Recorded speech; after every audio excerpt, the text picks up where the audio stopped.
500 yung budget natin sa gas. Pero instead of 500, gagawin na natin yung 400 and bibigyan natin yung 100 kay Lolo.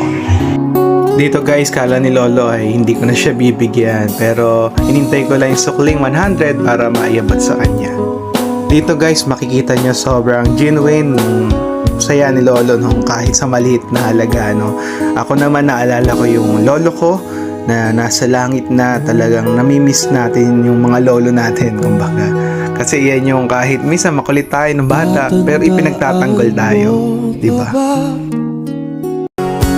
Lumilipas ang panahon, kabiyak ng ating gunita, ang mga puno't halaman